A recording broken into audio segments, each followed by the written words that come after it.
আল্লাহর হাবিব বলেন, ইন্নাকুম সাতারাউনা রাব্বাকুম কামা তারাউনাল কমার লাইলাতাল বদর।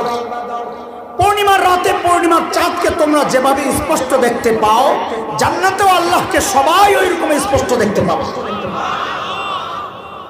আল্লাহ দেখলে এমনই তো মনে হয়। কারো জান্নাতের সার্টিফিকেট দেওয়ার অধিকার তো আমার নাই।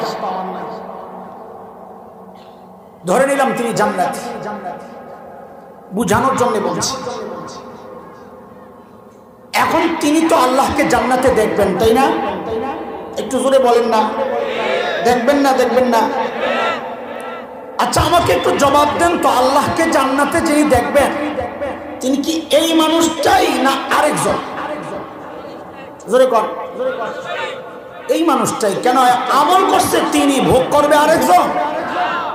ইনি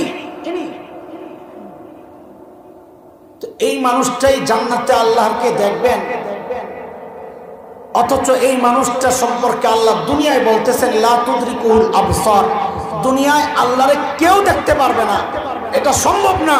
বনি ইসরাইল দেখতে চাইছিল, অডিও দিছিল, অডিও আল্লাহ তাআলা অডিও কল, অডিও চলবে না, লাইভ ভিডিও চাই, আরিনাল্লাহ জাহরা, গেছে সব শেষ হইয়া। সম্ভব না, আমার দেখা সম্ভব না। যেই মানুষটা দুনিয়ায় আল্লাহকে দেখা তার পক্ষে সম্ভব ছিল না, ওই মানুষটাই জান্নাতে কি করে দেখবে? পেস্টটা কি লাগাইতে পারছি আমি? না লাগলে কিন্তু মজা পাইবেন না। আরে পেস্ট লাগছে আপনাকে? যেই মানুষটা দুনিয়ায় দেখতে পারবে না, ওই মানুষটা জান্নাতে কেমনে দেখবে?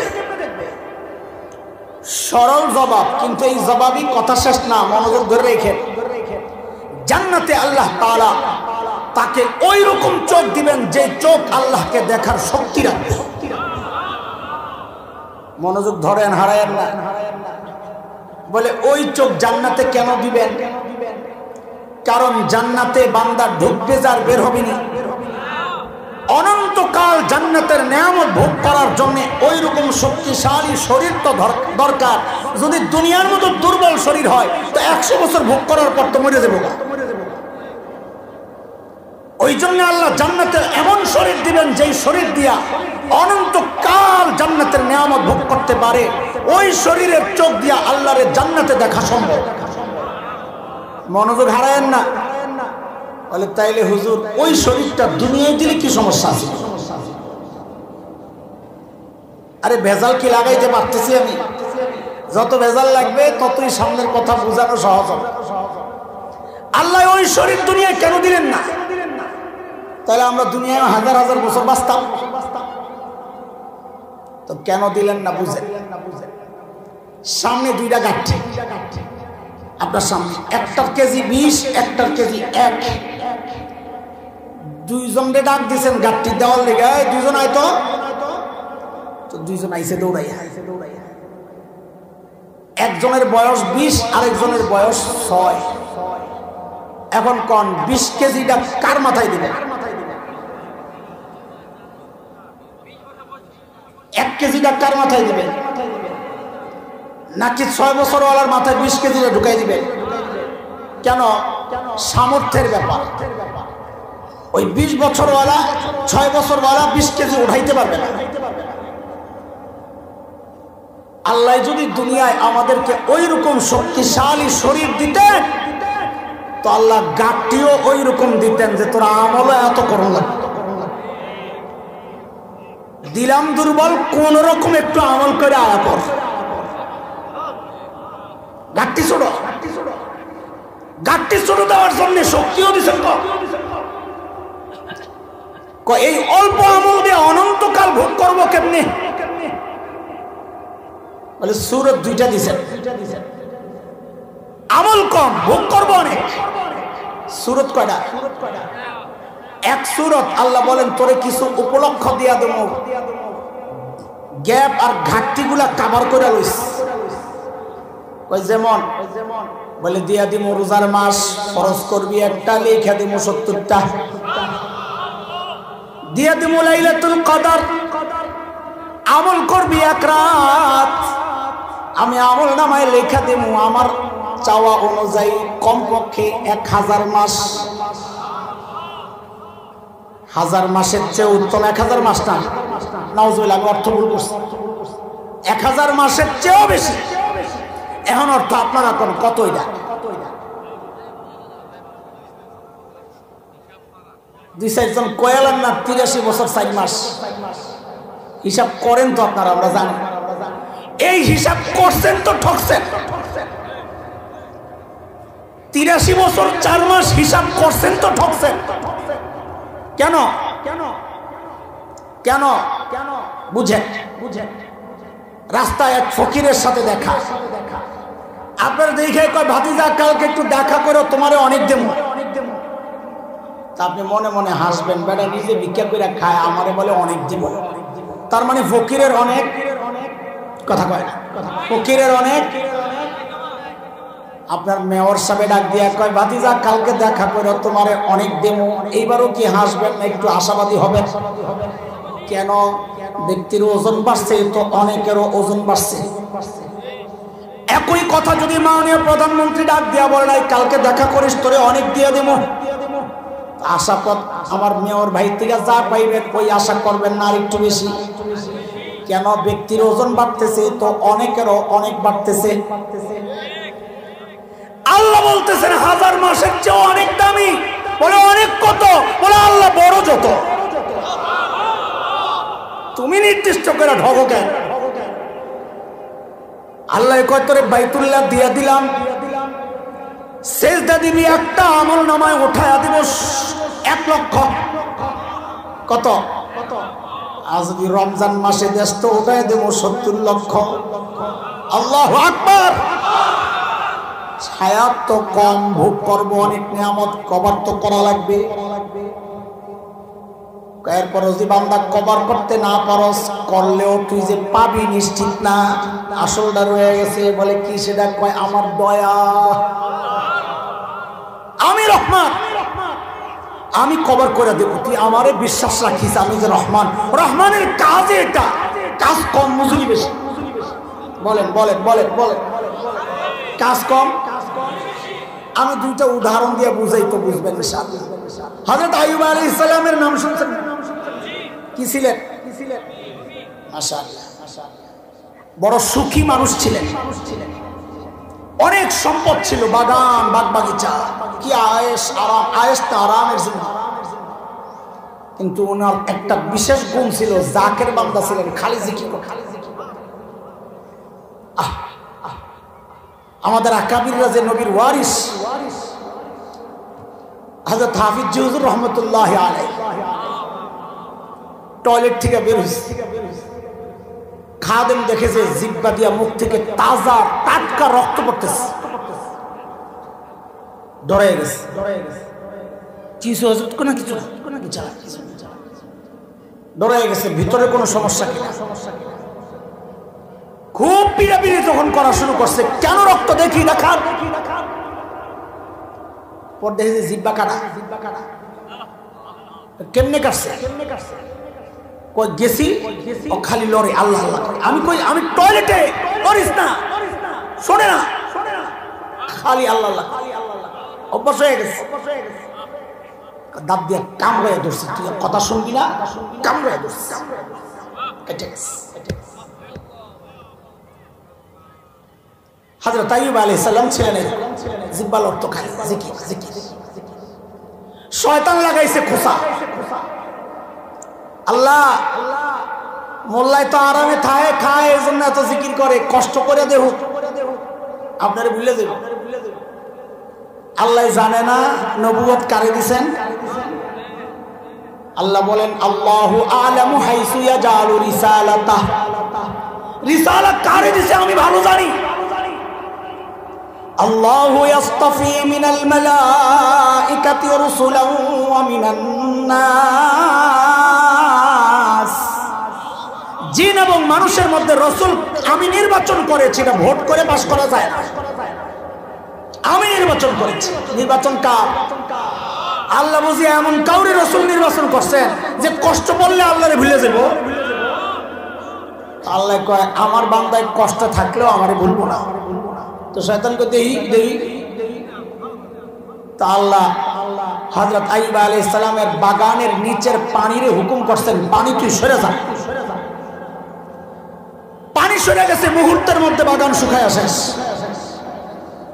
শরীরের মধ্যে পচন ধরছে, মুহূর্তের মধ্যে আপনজন দূরে সরে গেছে। সুখী আইয়ুব এখন দুঃখী হয়ে গেছেন, কিন্তু জিহ্বা থামে না। আল্লাহ সব পচাইছেন, জিহ্বাটা পচায়েন না। জিকির কেমনে করুন? কান্দে, রব্বি আন্নী মাসসানিয়াদ দুররু ওয়া আনতা আরহামুর রাহিমিন। আপনার রহমত চাই, আমি বিপদগ্রস্ত, আপনার রহমত দরকার। কান্দে কান্দে। তা আল্লাহর পরীক্ষা নেওয়া শেষ না?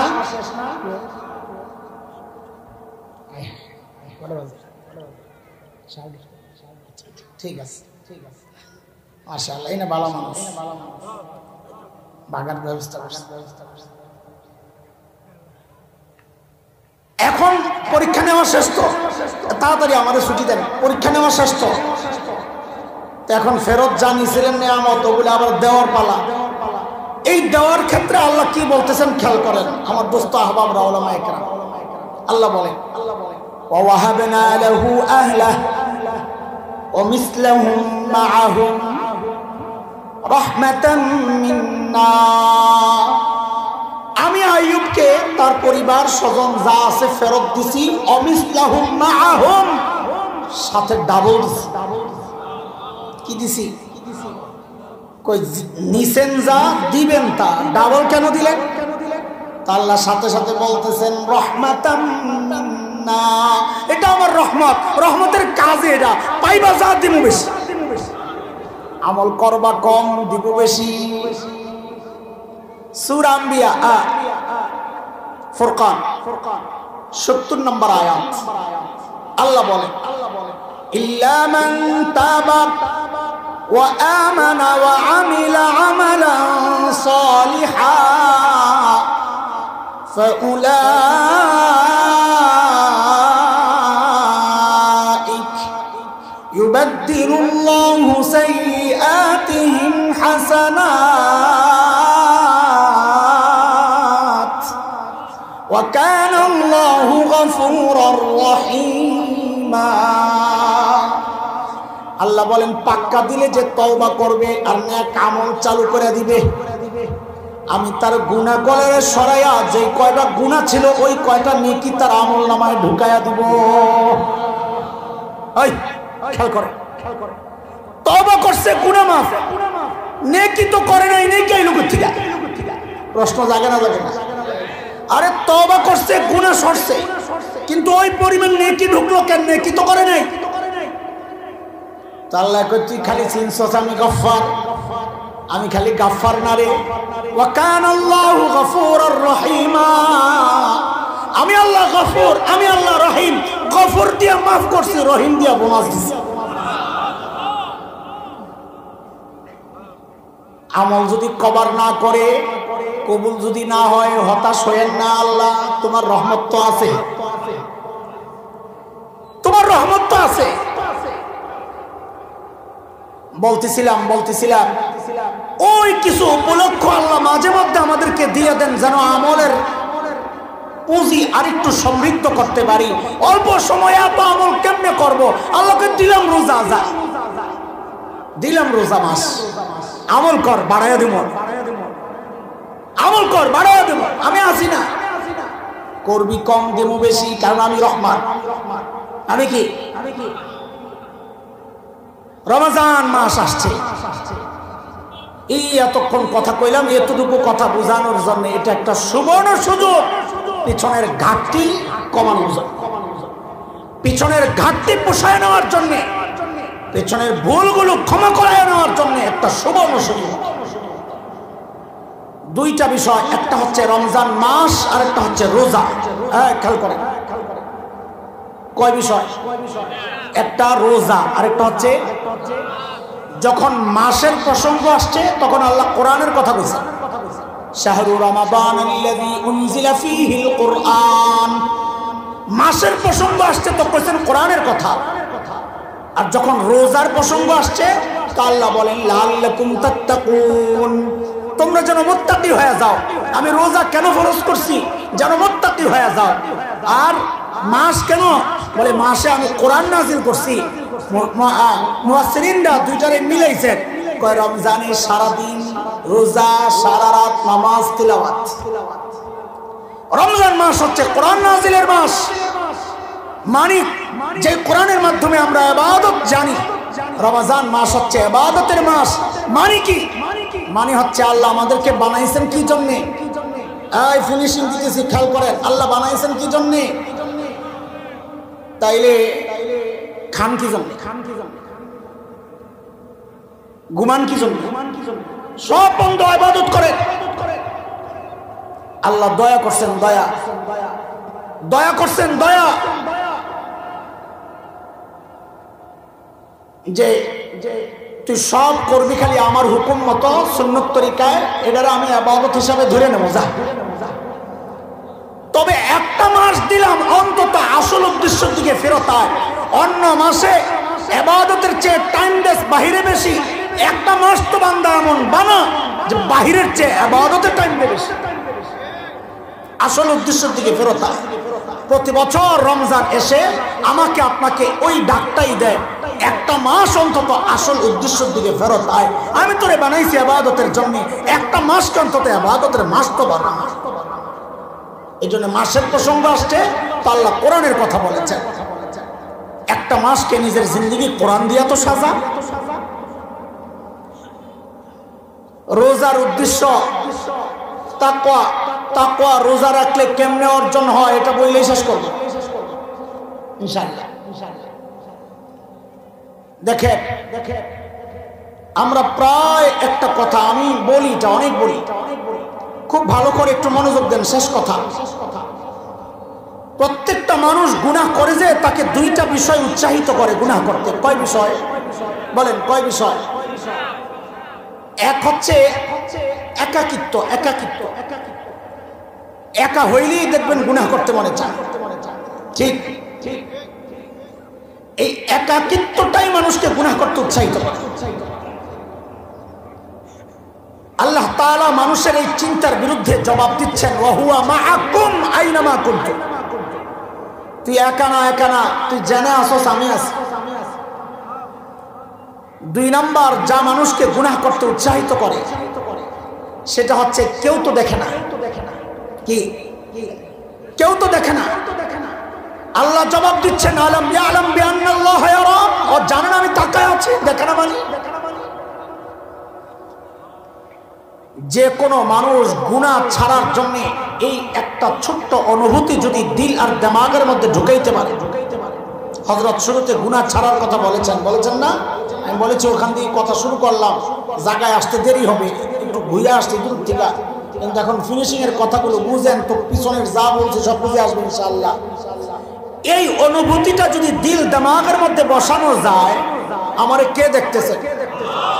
কথা সহি, কিন্তু আমি আপনাকে একটা শব্দ শিখাই কোরআন অনুযায়ী, ওইটা বলেন তা আমার বুঝাইতে মজা লাগবে, ভালো লাগবে আর কি।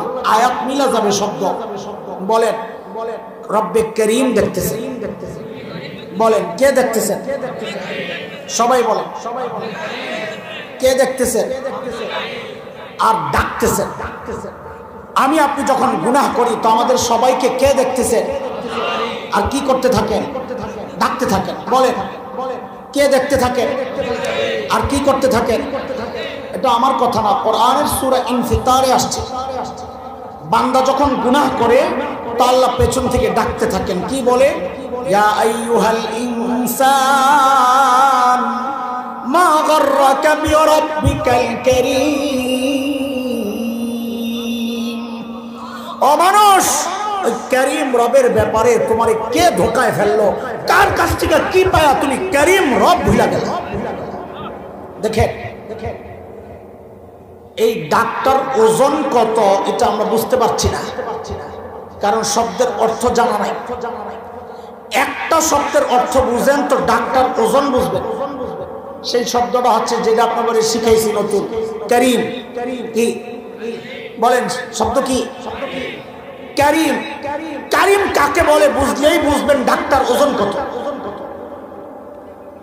আরবিতে করিম বলা হয় ওই সত্তাকে, ওই দাতাকে যিনি না চাইতেই দেন।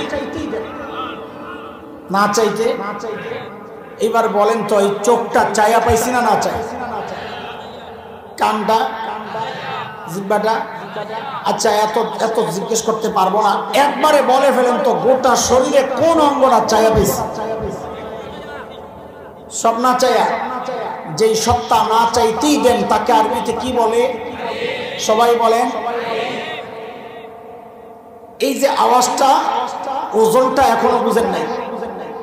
আমি একটা উদাহরণ দিলে বোঝা সহজ হবে ইনশাআল্লাহ। বলেন তো আল্লাহ ছাড়া, রসুল ছাড়া আমাদেরকে সবচাইতে বেশি ভালোবাসেন কে? বলেন না, জোরে বলেন। তো মার নামটা বলতেও তো শান্তি লাগে, তো আস্তে আস্তে বলেন কেন? বলেন আল্লাহ আল্লাহ রসুল বাদে আমাদেরকে সবচেয়ে বেশি ভালোবাসেন কে? মা। আরে মাঝে মাঝে বলি বাচ্চাদেরকে বোঝানোর জন্য, মা চিনস? ঘরে বাচ্চা তিনটা, আপেল আছে তিনটা, মা আসতে বলবে তোরা খায় না, আমার আপেল পছন্দ না, এর নাম মা। খাবার অল্প, মা বুঝতেছে না আমি খাইলে বাচ্চারা পেট পুড়ে খেতে পারবেন না, পারবে না। আজকে একটা অভিনয় করে বসবেন, আমার পেটটা ব্যথা করতেছে, আমি খাবো না, তোরা খায় না, এর নাম মা। আয় মা।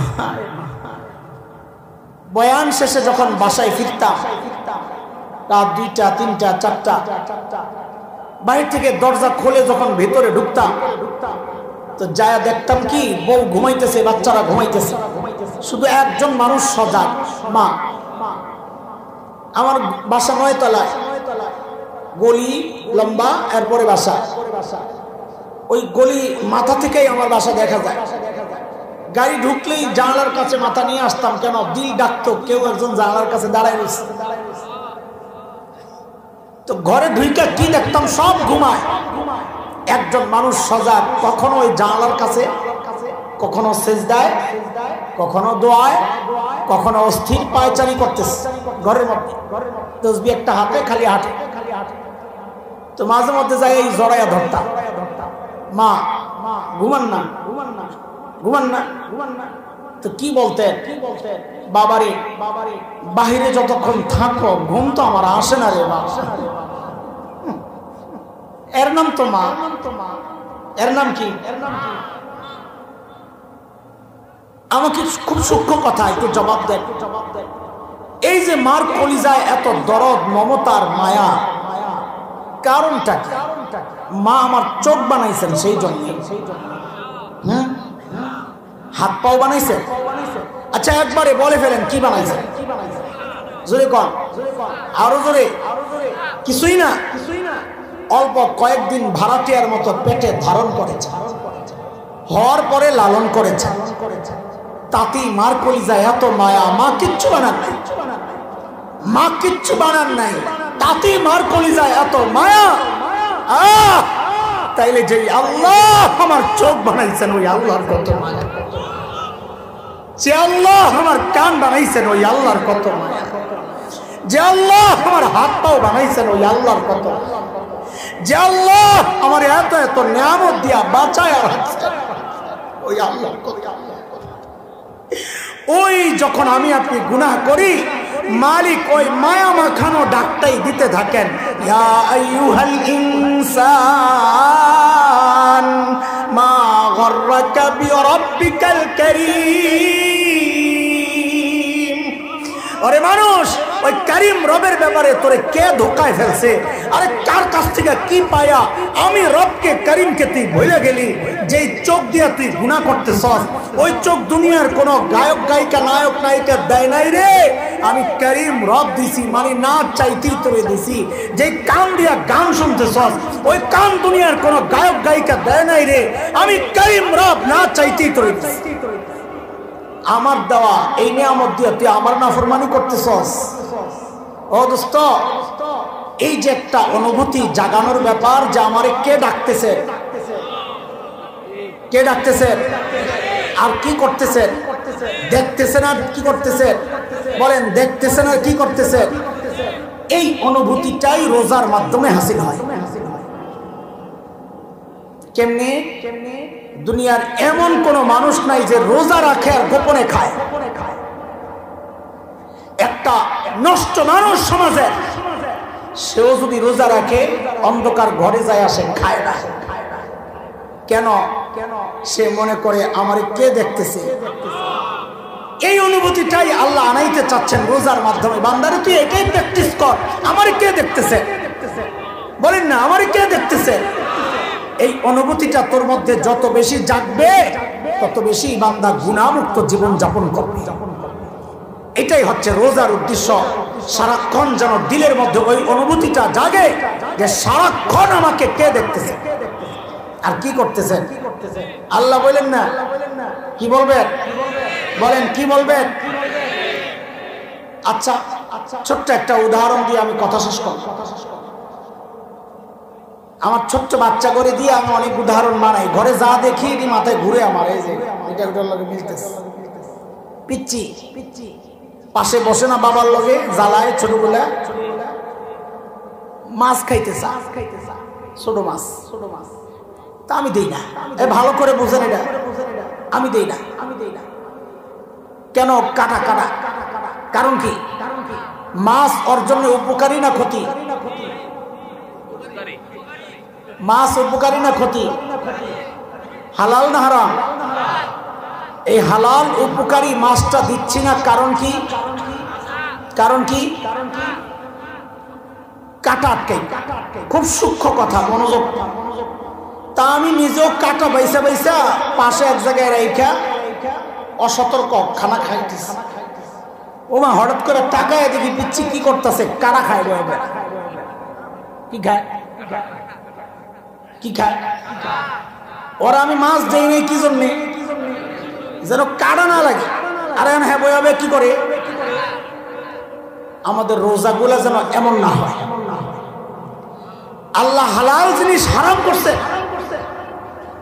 কেন? হালাল ধরেন পানি খাওয়া, স্বাভাবিক খাবার, স্ত্রীর সাথে মেলামেশা, এগুলো হালাল। এগুলো আল্লাহ খাইতে দেন না, খাইস না। না খায়া খায়া আমার হুকুম মানার অভ্যাস কর। তা আমি যদি মানা করবো সারা বছর হেডিও খাবি না, হারাম থেকে বাঁচবি। আমি কি করতেছি? হালাল তো খাই না, মাছ তো খাই না, কিন্তু কাটা ঠিকই খাইতেছি। যে কাটা খাওয়ার ডরে তোরে মাছ দিলাম না, তুই ওই মাছ তো খাস না, এখন কাটা খাস। তা আমার আপনার রোজা তো এমনই হয়ে গেছে যে হারাম থেকে বাঁচার জন্য আল্লাহ হালাল আটকায়া দিলেন। আমরা হালাল তো খাই না, গীবত করে করে হারাম ঠিকই খাই। তোরে মাছ দিলাম না কি জন্যে? তো হালাল দিলাম না হারাম থেকে বাঁচার জন্যে। কারণ হালাল খাস না বই হবে, কাটা খাস। আমরা তো পোলাপানের মতো রোজা রাখা শুরু করছি।